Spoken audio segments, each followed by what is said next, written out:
evening again, and welcome back to your enlightening family law talk show, Late Night Intercourse with Choma Onyenucheya Uko, the Zest family lawyer.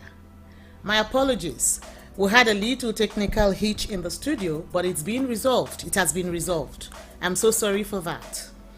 So as you already know, for those of you who join me every week on Thursdays at 9 p.m. for this enlightening and engaging conversation around subjects within the family law spectrum, it's a time when we share thoughts on the legal implications of some of the choices and actions we undertake in our family relationships. Oftentimes, these actions are taken from a place of ignorance or poor understanding of the legal implications of those choices or those actions. So this is entailed to help you understand these issues and engage from a place of wisdom, empathy, and legal awareness. So don't miss joining us every Thursday as you have done tonight, and I hope you make it a date with us every week. Same time, same station. Of course, it is your favorite radio station, People's 105.5 FM, the station that's all about you. Tonight, we will be discussing a subject a lot of people don't like to talk about, but which many of us think about and also have issues about. And that is the subject of sex in marriage.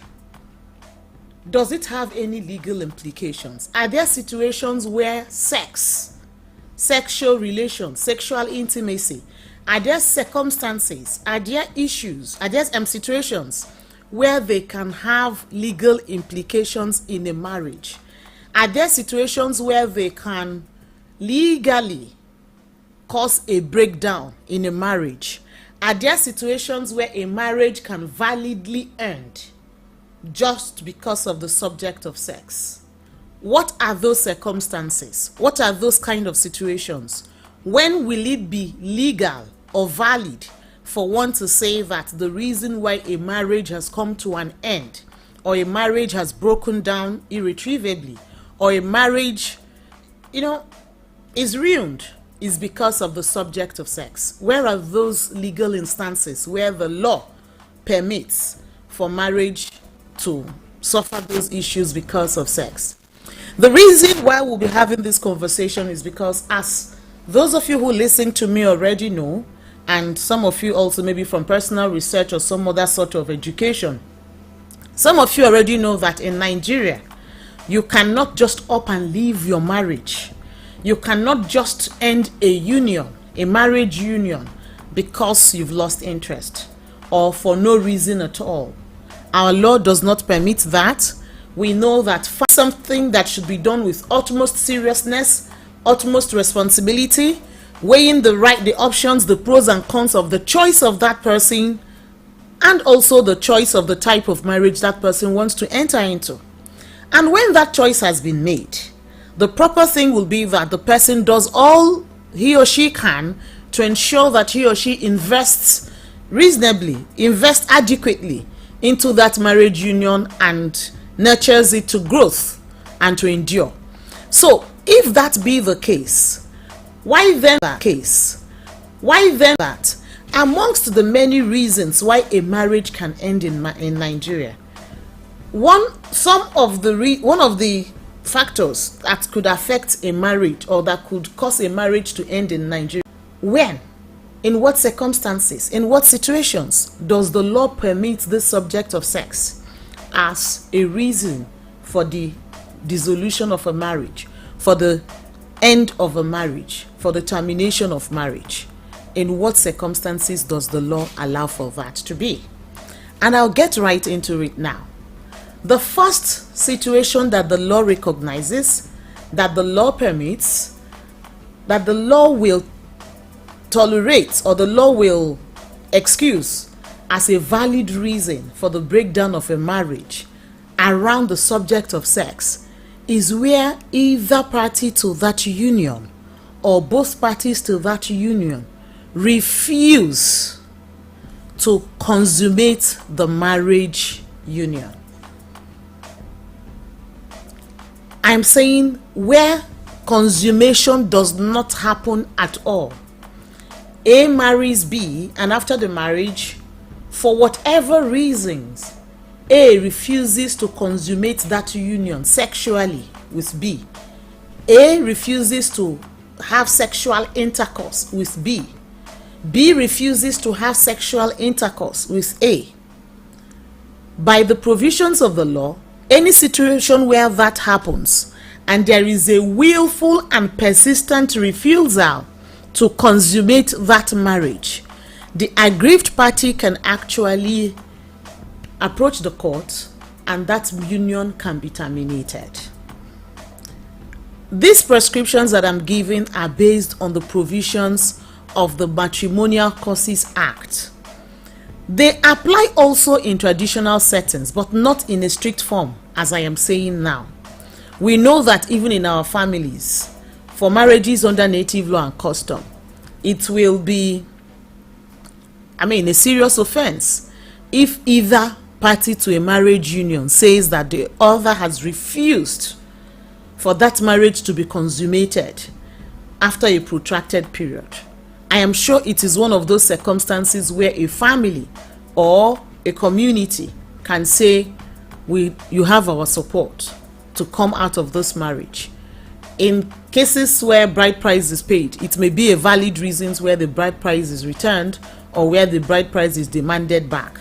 Because the party who is not getting sexual satisfaction in a marriage, in fact, we're even talking about consummation in the first instance, that party who is aggrieved and hasn't had that pleasure that the marriage should ordinarily, entail, will be justified to say he or she wants out of that union, as that union is not affording him or her sexual satisfaction, which is one of the integral benefits anybody would ask for in a marriage. So the first situation I have told us where a marriage can validly end in Nigeria is a situation where either party to the matrimonial union refuses willfully to consummate that marriage over a protracted period. That is the first instance. I'm sharing with you 6 circumstances where sex as a subject can cause the breakdown of a marriage in Nigeria. And the issue of non-consummation, willful, protracted non-consummation, is the first one. We're going to take a very short break, and upon our return, I'll tell you the rest of the 5. Please stay with us. Don't go away. The roots of the issues that affect our marriages and families often lie in social nuances, mindsets, customs, and conventions, which can be further complicated by a lack of understanding of the legal implications of our actions and inactions within domestic relations. Join Chioma Onyenucheya Uko every Thursday at 9 p.m. on the People's 105.5 FM Abuja for an insightful conversation, law talk show, late night intercourse, whether you're unwinding after a long day. Welcome back. You're still tuned to your favorite radio station, People's 105.5 FM Abuja, the station that's all about you. And you are on the show, Late Night Intercourse with Chioma Onyenucheya Uko, where we've been discussing the subject of 6 ways, 6 situations or circumstances where sex can be a valid reason to end a marriage in Nigeria. And I have just shared one of those with you, and we'll continue with the rest of the 5 now that we return for our short break. For those of you who would like to call in and ask your questions or share your experiences or even just share thoughts on the subject, please don't hesitate to call us. And the number to call in and share your thoughts is 091 122 21055.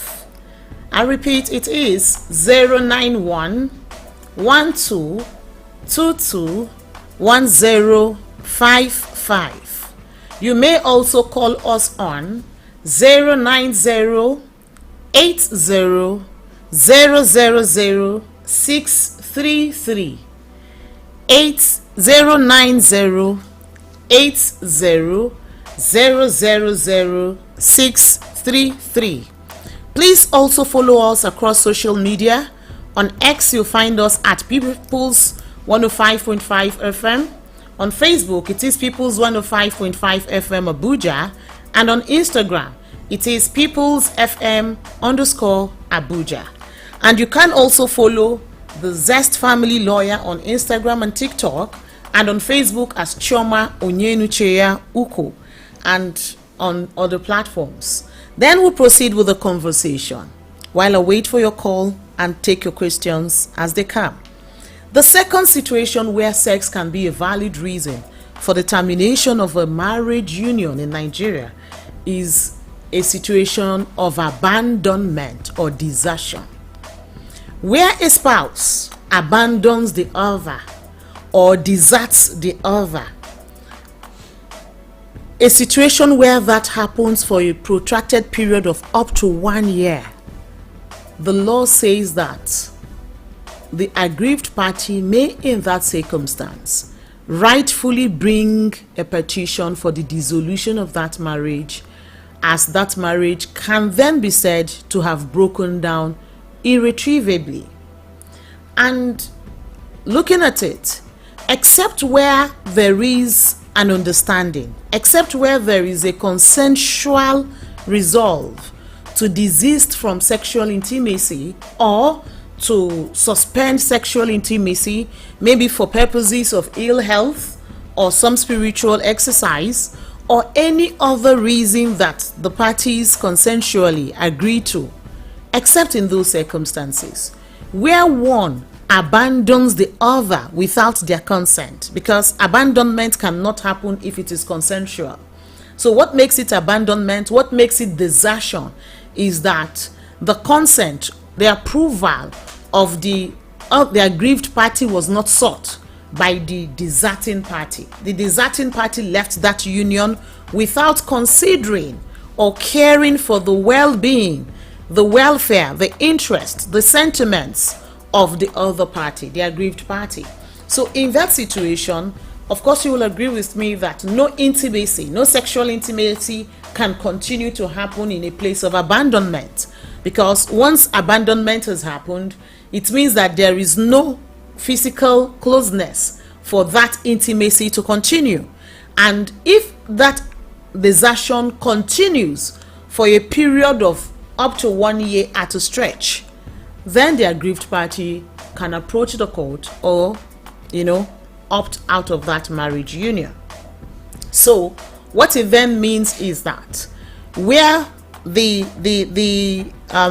distance between both of them, where the absence is occasioned by an agreed circumstance or situation, neither of them can come to court to cite desertion.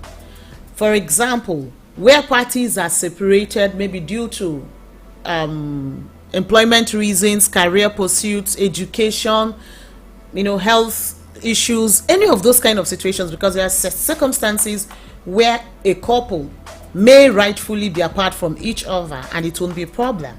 So where that happens, neither of them can come back to cite desertion or abandonment.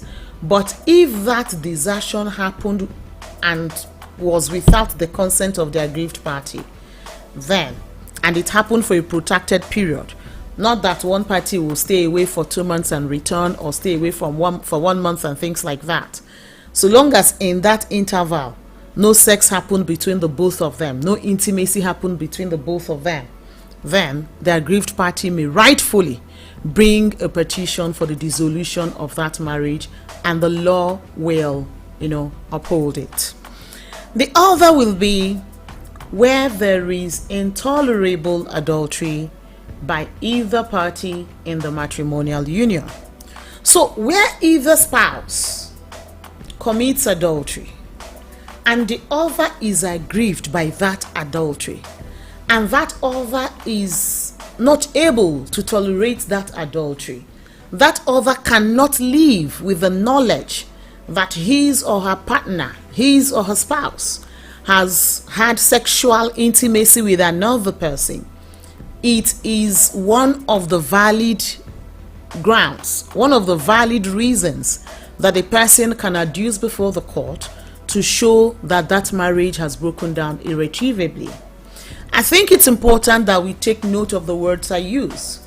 I didn't just say where adultery has happened, because some people may be able to tolerate adultery.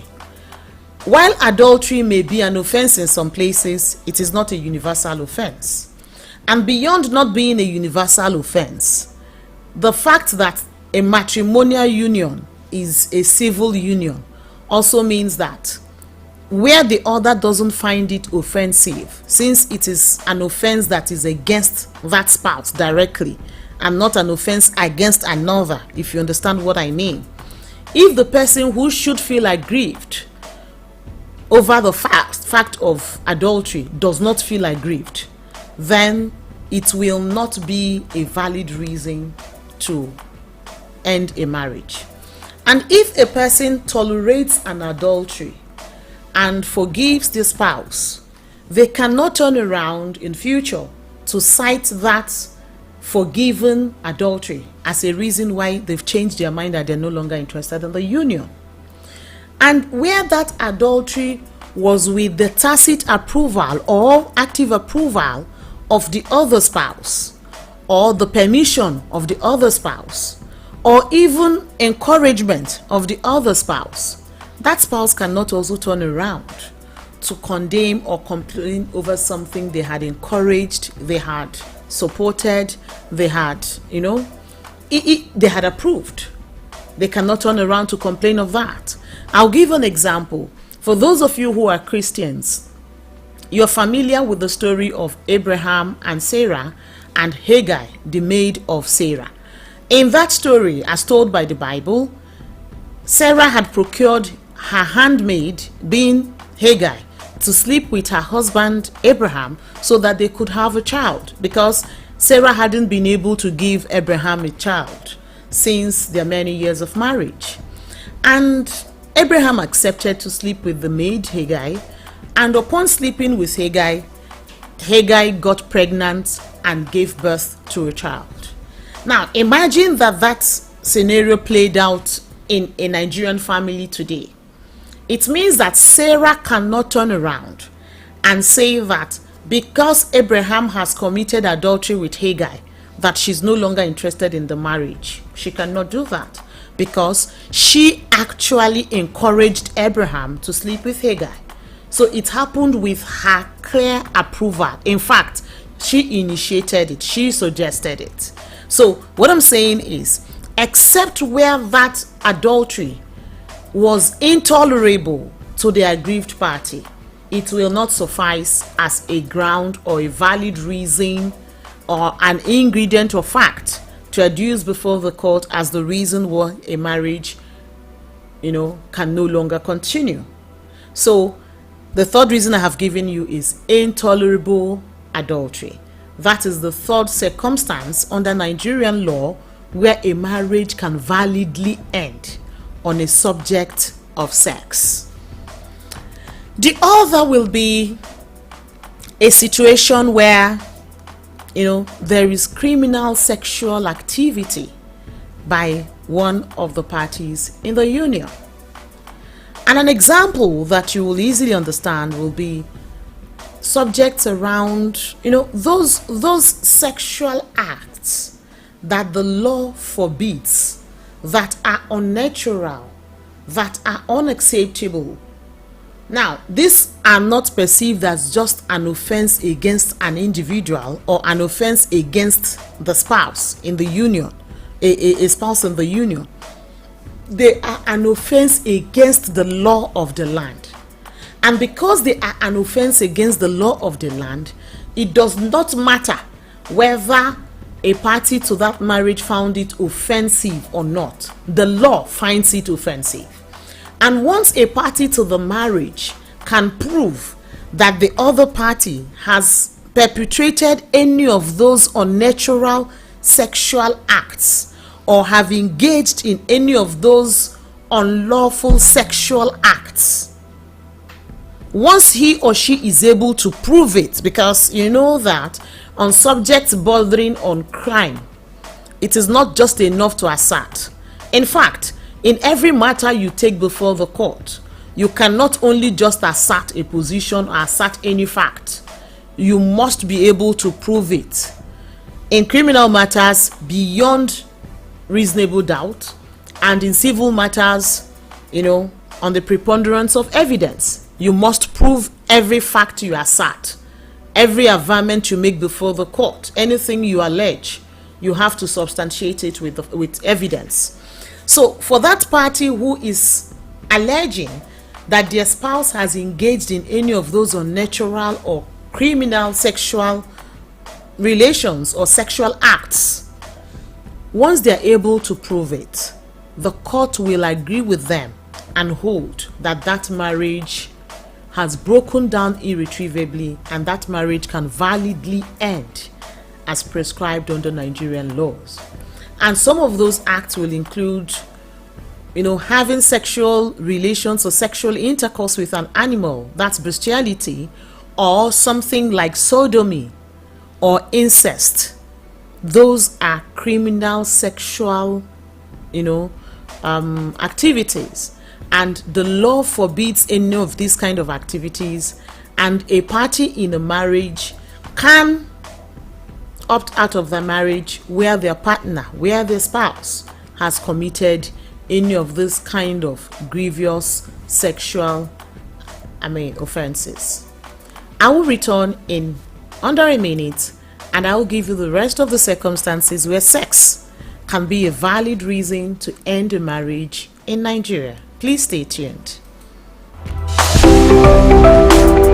The roots of the issues that affect our marriages and families often lie in social nuances, mindsets, customs, and conventions, which can be further complicated by a lack of understanding of the legal implications of our actions and inactions within domestic relations. Join Chioma Onyenucheya Uko every Thursday at 9 p.m. on the People's 105.5 FM Abuja for an intimate and insightful conversation in our family law talk show, Late Night Intercourse. Whether you're unwinding after a long day, snuggling up with your loved one, or reflecting on your choices and actions, this cozy fireside chat is a perfect opportunity to engage in enlightening social legal conversations that can help improve the quality of our choices and actions within the nucleus of society. Together, let's explore the legal and social issues that impact our marriages and families and gain a deeper understanding of how to navigate these complex relationships with empathy, wisdom, and legal awareness. Late Night Intercourse, only on the People's 105.5 FM Abuja. It's all about you.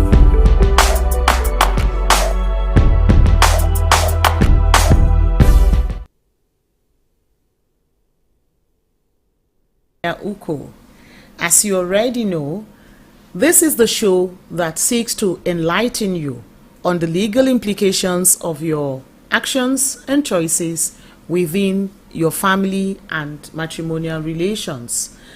A society that seeks to develop, a society that seeks to thrive, will also ensure to see that the family units thrive, because the family is the nucleus of society, and no matter how well we do in business or in our careers or spiritually and otherwise, if our homes don't thrive, if our marriages don't work, if our families don't work, we're not likely to develop as we ought to. So this is to help you engage in those relationships from a place of empathy, wisdom, and legal awareness. Continuing on the subject of 6 circumstances where sex can be a valid reason to end a marriage in Nigeria. We had taken 4 of those circumstances.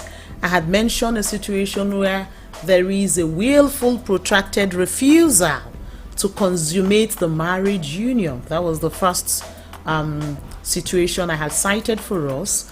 And then I mentioned the issue of desertion, where one spouse abandons the other for a period of, a straight period of 1 year and above. Once that happens, then the aggrieved party may lawfully cite that the marriage has broken down irretrievably. I mentioned the situation of intolerable adultery. Intolerable adultery. An adultery that the aggrieved party is unable to forgive or tolerate, where a party to a marriage finds out and can prove that the other has engaged in adultery, and they find it so offensive that they cannot live with it, they cannot tolerate it, they cannot forgive it. It is one of the circumstances where sex can, the subject of sex can break a marriage validly in Nigeria. And then I mentioned criminal sexual activity, where one of the parties engages in a sexual activity that is criminal, that is unnatural, that the law forbids. I gave the instances of bestiality, sodomy, and incest. Where that happens, the offended party may validly bring a petition for the dissolution of that marriage before the court, and the court will uphold their prayers. For those who may want to call in, please feel free, because this is an intercourse, which means that it will be my pleasure to hear from you, just as you learn from me, so that you share your thoughts, share your opinions, share your experiences, and even ask those questions you want clearer answers to. And the number to call, or the numbers to call for that purpose, will be 091 1222 1055. I'll repeat, 091 1222 1055. You may also call us on 090 80 000 633. 090 80 000 633. And for those who'd rather send us an email, you may reach us via mail on latenightintercourse@gmail.com.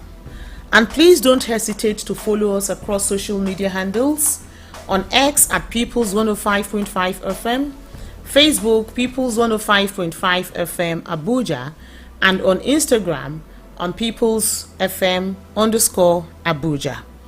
Continuing to the other two situations where sex can be a valid reason to end a marriage in Nigeria is in a situation of sexual violence. Our law forbids violence generally. Violence is cruel act. Violence is one of those situations where a person cannot be reasonably expected to continue to live with the other or continue to tolerate being with the other.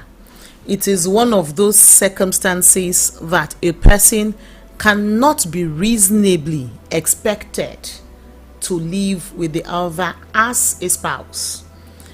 And beyond just violence as a broad spectrum, one that is relevant to this conversation around where sex as a subject can be a valid reason to end a marriage union is where that violence is of a sexual nature, where a party has committed a violent sex offense against the other or to the knowledge of the other. It can be a valid reason to opt out of a marriage union in Nigeria, because the law understands that no reasonable person or no person can be reasonably expected to live with cruelty. No person can be reasonably expected to tolerate cruelty, because cruelty puts the consent or the purported consent or otherwise of a minor. The law says and it is irrebuttable, there is no circumstance to argue that law or make exceptions to that law. The law says that a person cannot have sexual intercourse with a minor, with a child. So where a person goes ahead to have any sexual intercourse with a minor, that person is a pedophile. And where a person finds out that their spouse, whether their husband or their wife, has committed the act of pedophilia, that person may, upon adducing evidence to substantiate that allegation or that assertion, that person may be able to validly make a case for the termination of that marriage in any court of law. In the appropriate court of law, not any court of law. So what it means is that cruel sexual activities, cruel sexual acts is one of the 6 situations where sex can be the reason why a marriage is ruined, or a marriage breaks down, or a marriage comes to an end in Nigeria.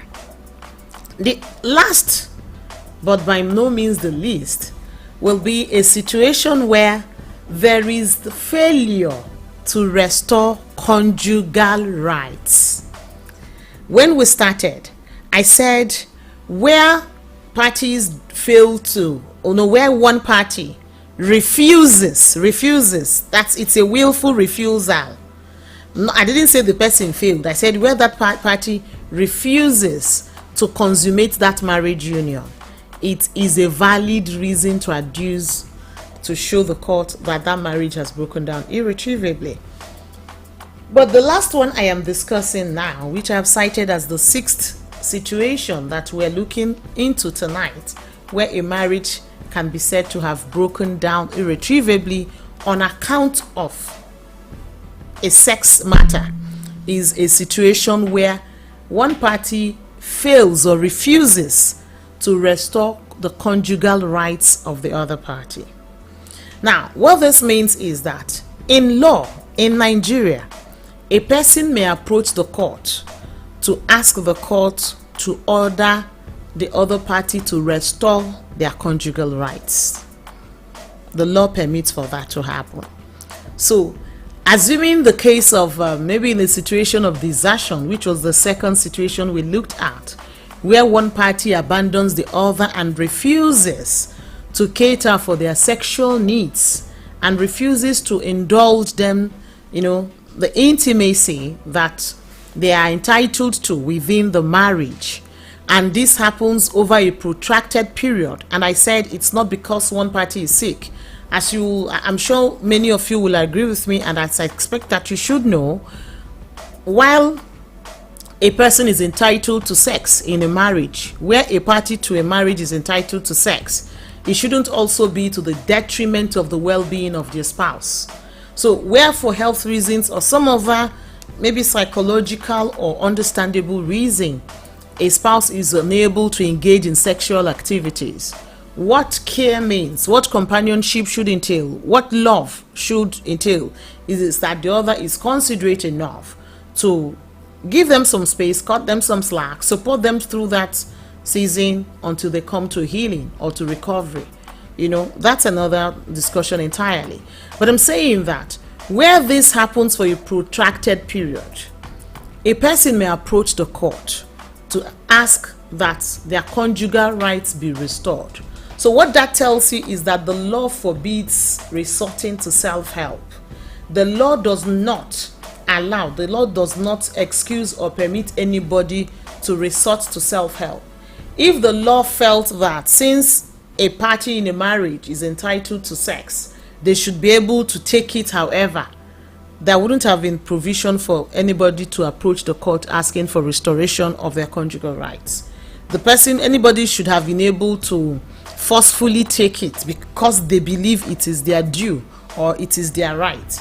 But the law, not having any tolerance for cruelty, for violence, wisely made the provision for parties who are so aggrieved to approach the court asking for the restoration of their conjugal rights. And where that happens, what the law says is that upon the pronouncement of that order by a court, if after that pronouncement has been made, the offending party refuses to comply with that order, refuses to resume conjugal relations with their aggrieved spouse, the court has made an order. The court has asked that this relationship, sexual relationship, be restored between the parties. And one of them feels, you cannot tell me what I'll do. I am not interested. I am not obliging him or her any sexual rights, any, conjugal rights. I will not do that. And that party continues to deprive the other, continues to, refuse the other that conjugal rights. The law says that the aggrieved party can then bring an application before the court to ask for the dissolution of that marriage.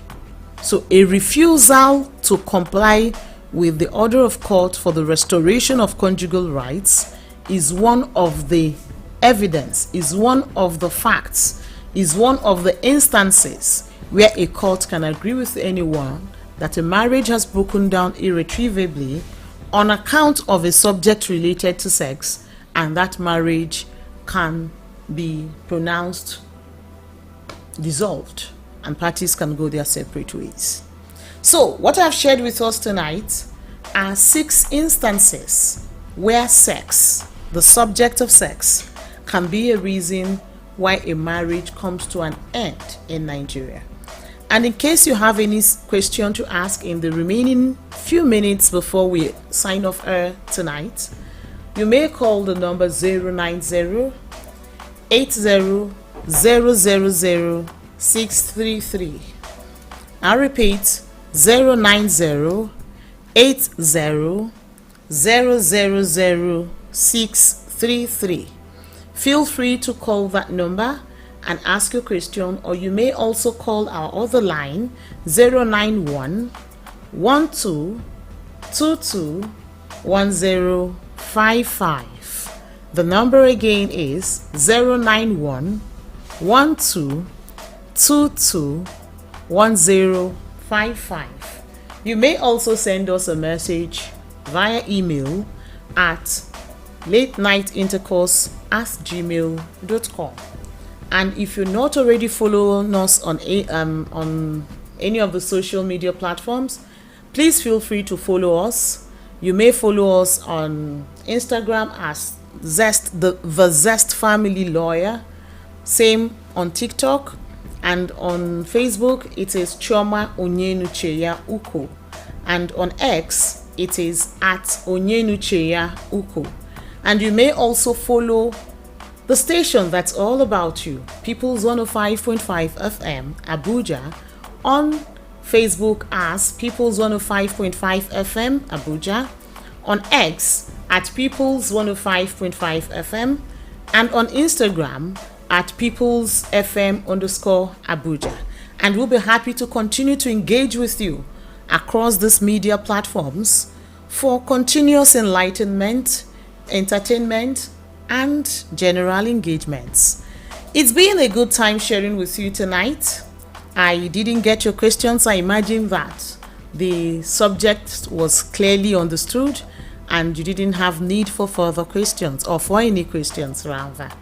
So this will be a good place to end it tonight, and invite you to join us again next week, same time, same station, your favorite radio station, People's 105.5 FM Abuja, the station that's all about you, as we bring you another enlightening episode on your favorite family law talk show, Late Night Intercourse with Chioma Onyenucheya Uko, the Zest Family Lawyer. Please stay safe, do all you can, invest in your family. It is my ardent wish and prayer for you that your marriages thrive and your families and your relationships thrive too. Do enjoy a restful night. Bye-bye.